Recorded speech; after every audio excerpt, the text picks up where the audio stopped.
Hello beautiful soul! Welcome back to my channel. This is May Ame from Japan, Kabayan Virgo. This reading is for you. Tingnan natin ang iyong April 26 to May 2. Ano ang dapat mong malaman this week? Maraming salamat po na sa mga subscriber, new subscriber, cross-watcher, at sa mga bagong pasok dyan. Welcome na welcome kayo sa bahay ni Ate Aimee. Salamat din sa nakataba ng puso ninyong mga comments at sa mga nagpa-personal reading. Marami pong salamat. Kung gusto niyo na energy niyo lang talaga, ang gusto niyo makuha natin, all the details is in description below. Pakicheck na lang, general reading tayo Virgo, kunin mo lang sa'yo at itapon ang hindi naman talaga sa'yo.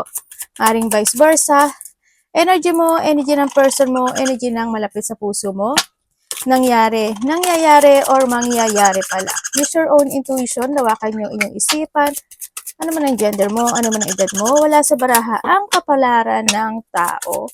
Kayo pa rin ang makapagpapabago nito. Gawin yung guide, yung mga warning, hindi yung negative, it's a warning. Para magkaroon din kayo na idea, awareness, change of action, decision, at iba pa. Meron kang Sagittarius, Libra, Aries, at Capricorn. Anak, dun ka muna, anak. Una isang dami yun, sa diba? Okay, Virgo.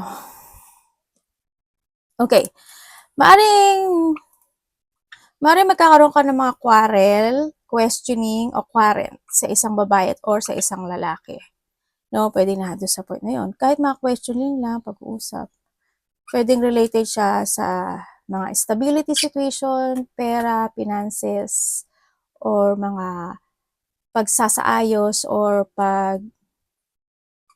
mga isasaayos maybe, or maybe sa mga papers and documents, or may mga, sa iba is mga dapat isaayos, mga ganon.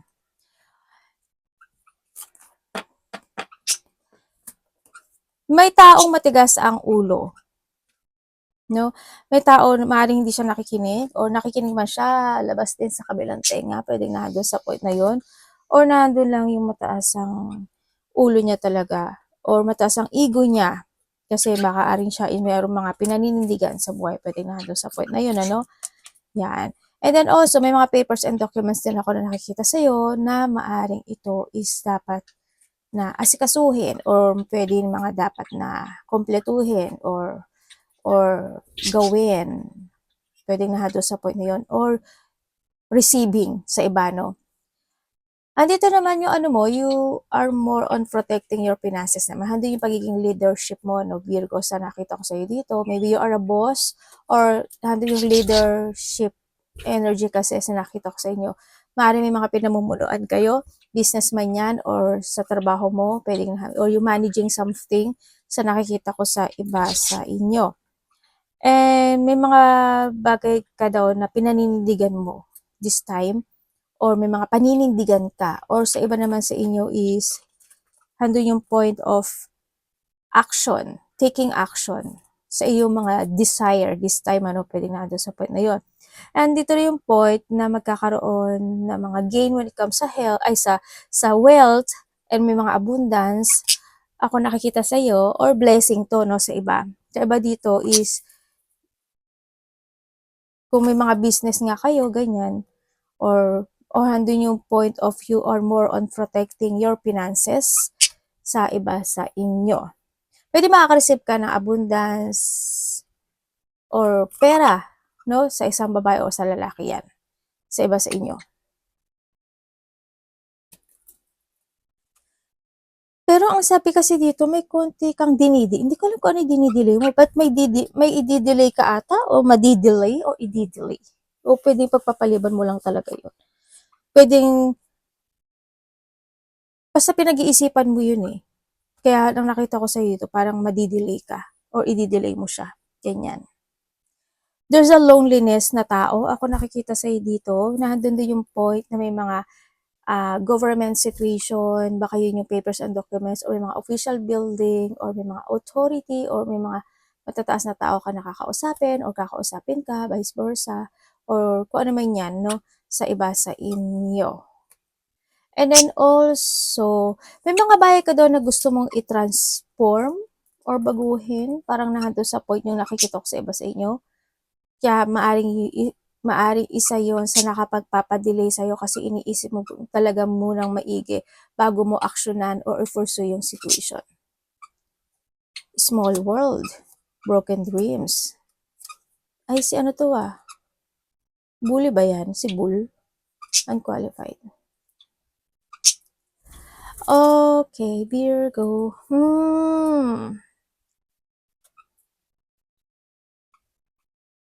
Mari ba sa inyo is meron kayong mga aralin, no? Pwedeng nando kayo, may mga bagay kayo na aralin, or may mga itatry kayo ng mga bagay-bagay, or may mga internship, or may mga trying classes kayo na situation. May mga sitwasyon na i-work it out mo, paring nandun sa point sa inyo, or sa iba sa inyo is may mga lack of experience kayo na sitwasyon na maaring yun yung kinakailangan yung pag-aralan o pag-aaralan nyo talaga. Sisiyasatin nyo yung mga bagay-bagay na yan, no, sa iba sa inyo. Sa iba sa inyo is yung mga new adventure situation or magiging very adventurous ka this time. So nakita ko, pwede rin yung mga travel, malayo man o malapit, o kaya naman is mag-explore ka. Andun din yung point of may mga something want to move forward na mga plano sa nakikita ko sa'yo dito. Huwag ka may mga time daw na pwede ka mapanghinaan ng loob. Kaya yun ang the best na iiwasan mo, no? Huwag ka mapanghihinaan ng loob. Pag hindi ka sigurado sa isang bagay o sa isang sitwasyon mo sa buhay mo is talagang pag-isipan mo, aralin mo, pag-aralan mo, siyasatin mo. Yun ang the best sa lahat, no? Basta huwag kayong papasok o huwag kayong gagawa ng desisyon o hahakbang ng isang sitwasyon na wala kayong alam. Diba? Kasi pwedeng yun mag-mess. Pero iba sa inyo is maaring nahandun na kayo sa sitwasyon nyo na mas marami pa kayong thirst of knowledge din naman kasi kayo, no?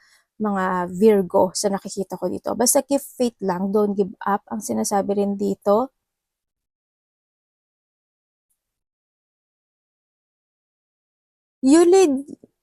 maglilid ka daw ng sitwasyon. Hindi ko alam in what way. Pero meron kang pwedeng meron kang pamumunuan na sitwasyon na ikaw yung magiging founder or ikaw yung magiging mentor or sa iba sa inyo is ikaw yung magli-lead ng situation. May ganun ka daw na gagawin. Hindi ko alam in what way. Well, yung ano mo naman kasi is yun naman talaga yung energy mo, no? You are a leader, you are a boss. Pero this time daw, meron ka daw gagawin na ganun. Or may ginagawa ka na parang ikaw yung hindi ka nagmamando eh. You do your things. Ginagawa mo siya talaga sa nakikita ko dito.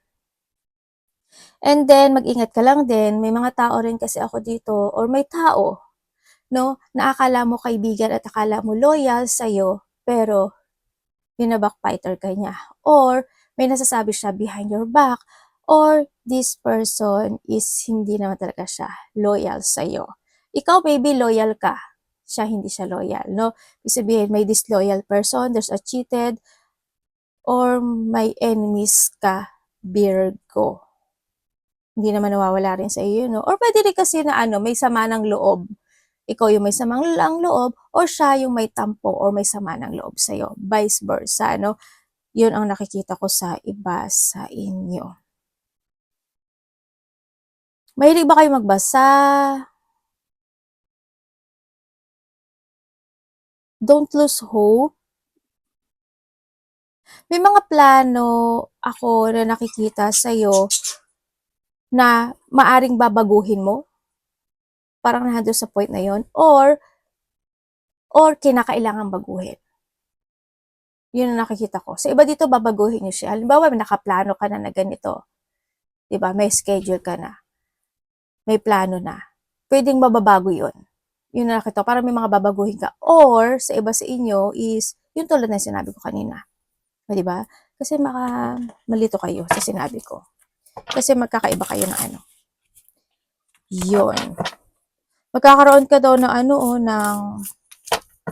basta be prepared na lang, kasi baka magkaroon ka ng problema when it comes sa mga papers and documents mo. Sa iba sa inyo, or maybe nandun sa point na magkakaroon ka ng problema sa isang tao na mas ahead sa'yo. Hindi ko alam in what way, in what ahead, hindi ko alam pwedeng asawa, Pwedeng magulang, pwedeng boss, pwedeng consultant, pwedeng yung kakaharapin mo, pwedeng lahat sa point mo. Yun ang nakikita ko. Sa iba sa inyo. Virgo.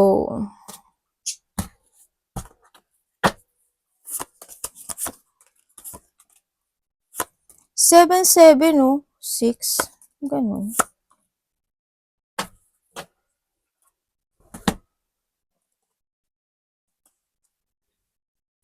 Oh. Okay, Virgo.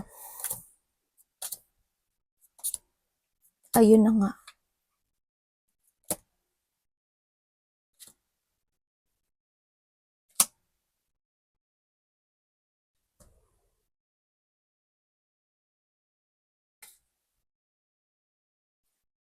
Okay. Dito sa situation mo, Virgo, ang nakikita ko sa'yo dito is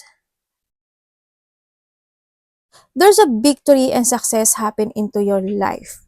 Kasi kumbaga nahando yung point na kung dati medyo kinakabahan ka, dati hindi ka sigurado sa isang bagay, isang sitwasyon mo sa buhay mo, or may mga pagkalito na sitwasyon sa mga nakaraan, this time hindi. Babalik daw yung confident mo, nahandun yung excitement, nahandun yung strong personality mo.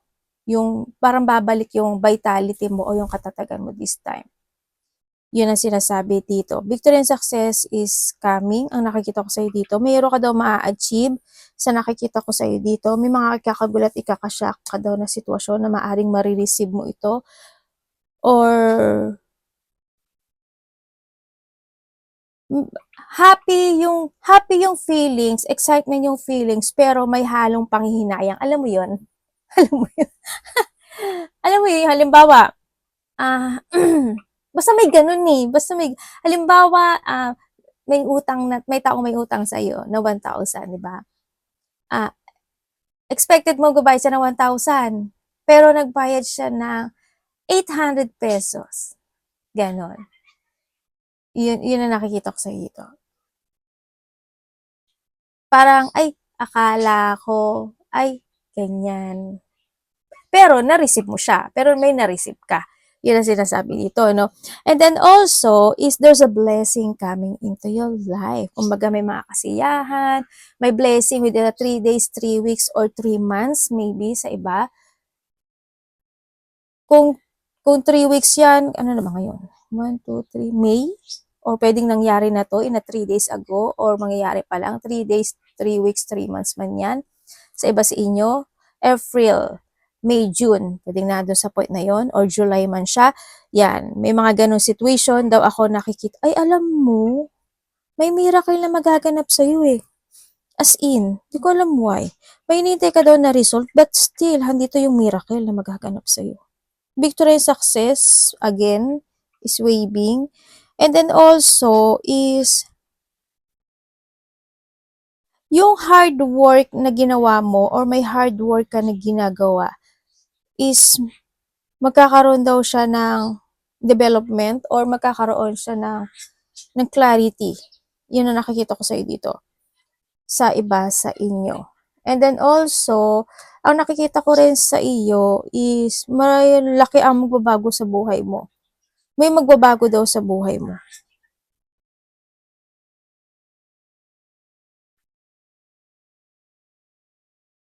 Parang either may magbabago sa buhay mo o may babaguhin ka nga.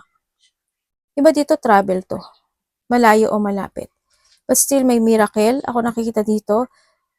Merong 2 bata ako nakikita. Hindi ko alam kung anak mo siya, pamangkin mo siya, o kapatid mo siya. Yun na nakikita ko dito. Yung isang bata kasi matalino to. Yung isang bata, na mas bata sa'yo ha, ano siya alam mo yun na din yung challenging aura o yung exciting aura. Yun na nakikita ko. Isa dito siya, medyo smart. Smart siya, matalino siya. So nakikita ko sa'yo dito. Uy, tingnan mo, 10 of Pentacles, saan ka, Day? May kasiyahan. Congrats ha, maaaring magkakaroon ng mga union or mga kasiyahan. Mga rabbit ba kayo? Yan, kasiyahan. Alam mo, nandiyan yung liwanag oh. May mga saya na mga magaganap o mangyayari. Andito rin yung point na may isang malaki or importante na sitwasyon na magaganap sa buhay mo na maaring ito is ikakasaya mo. Parang handun din yung point na iniisip mo palang mangyayari na. Sa iba ganun na, sa inyo. Iniisip mo, kaya mag-ingat ka sa iniisip mo. Yun ang tuturo ko sa inyo. Mag-ingat kayo sa iniisip. Kasi iniisip mo pa lang. Diba nag-isip ka ng negative, mangyayari yun. Kaya always positive thinking. Kasi yung iniisip mo daw mangyayari. Papers and documents again, ang nakikita ko sa iba sa inyo, is coming. Yun, yung mga tulad ng nasabi ko kanina sa inyo. And then also, ang nakikita ko rin sa iba sa inyo is may tao na nagmamatsyag sa iyo, no? Ay, dito natin lagay. Dito na nga lang ate. May pagmamatsyag or ikaw is mayroon kang minamatyagan or sinisiyasat, inaaral, or pinag-aaralan, or research pa more sa iba sa inyo, no? Ako nakikita sa iyo. And then also, meron ka daw mga bagay na aayusin. Hindi ko alam what way kukumpunihin, isa sa ayos, i-develop, papraktisin. You give your hard work para may mga bagay sa iba sa inyo na ma-master rin kayo. And then, yun, para may mga focusan kayo at masyado kayo magko-commit dun sa sitwasyon na yun. Yun na nakikita ko sa iba sa inyo. Mag-ingat na lang din kayo sa mga tao na makakausap nyo. Yun na nakikita ko sa'yo dito mag-ingat ka. Sa mga tao na makakausap mo, ang dami mong iniisip. Hindi ko alam kung ano uumpisahan ko dito kasi ang dami mong iniisip actually. Ang dami mong iniisip na gusto mong maganap o mangyari sa'yo. Sana wagi ito, sana ganito, sana makamit ko to, sana ma-achieve ko to, sana ganito, sana ganyan. Ang dami mong iniisip as in. OMG. Bakit ganon? Kung gusto nyo naman ng trabaho, yes, meron ako nakikita dito. Yan, may trabaho akong nakikita dito sa iyo. Mag-ingat ka na lang din sa isang lalaki kasi pwedeng yung lalaki na nakita ko is pwedeng magkaroon kayo ng hindi pagkakaintindihan or pwede rin na ma-disappoint ka sa kanya or may mga intense situation. Yan, medyo habaan mo na lang din yung pasensya mo no, sa pagdating doon sa lalaki na yon. Ako nakikita sa'yo. Pero yung lalaki na yun, if ever na nagkaroon siya ng hindi naging magandang sitwasyon, in the past or may magaganap o mangyayari, willing siya kasi na willing siyang humingi ng tawad or willing siyang ituwid yung mga pagkakamali kung bakit ka na-disappoint sa kanya or bakit hindi naging maganda yung connection nyo or hindi or pwedeng bakit ka na-depress. Parang willing siya to change dun sa situation na yun. Yun ang nakikita ko sa lalaki na yun yun. As in, hindi ko alam gusto niya lalaki sa buhay mo, pero hando siya sa point na yun. Kaya ang nakikita ko sa iyo to, don't judge na lang. Diba, hindi ka naman kasi judgmental, o diba? Minabawi ko talaga, kasi hindi ka naman talaga ganun. Ay, hindi pala lahat, no? Hindi pala lahat ng Virgo ganun, kasi may lovely basher pala ako. Yun, no? Yun, almost yung mga Virgo kasi is hindi naman talaga kayo judgmental sa nakikita ko sa kasi mas malawak kasi yung pag-iisip na, ang alam mo sa mga pagkakilala ko sa lahat ng zodiac, yung Virgo ang pinaka malawak na mag-isip, malaling mag-isip. Kung ba kayo, kasi tulad ng sabi ko dun sa comments ko, dun sa isang nag-comments na binabasa ko lahat ng comments nyo kaya nakikita ko kung sino yung sabi niya, sabi ko kasi sa kanya is, yung mga Virgo kasi nga, well, totoo naman kasi siya, no? Malalim kayo mag-isip, meron kasi kayong alam mo, meron kayong soul na kaya nyong maging mabuti yung tao na nadidikit sa inyo. Alam niyo yun? Meron kayong ganun. You have a power, no? Nakakapagbigay kayo ng influence sa tao para mas maging matuwid sila sa kanilang landas. Yun. Pero depende yun sa mga ibang, almost. almost. Hindi naman 100%, but almost. Yun na nakikita ko sa iba sa inyo. But still, handin yung point then sa nakikita ko sa iyo na dito is there's a positivity happen into your life. May tao dito na na sabi niya, apology and give me one more chance. May taong ganun. Ako nakikita sa iba sa inyo. Ba't nalilito ka? May time daw na nalilito ka. Pero okay lang yung malito. At least hindi ka naman agad na pabigla-bigla, Kasi mas mahirap kapag pabigla-bigla. Congrats sa mga ma-achieve mo sa miracle at sa blessing sa iba sa inyo. Di ba nga sabi nila kung ano yung pinunla mo, yun yung ma-harvest mo. Congrats, no? Arigato namaste, God bless.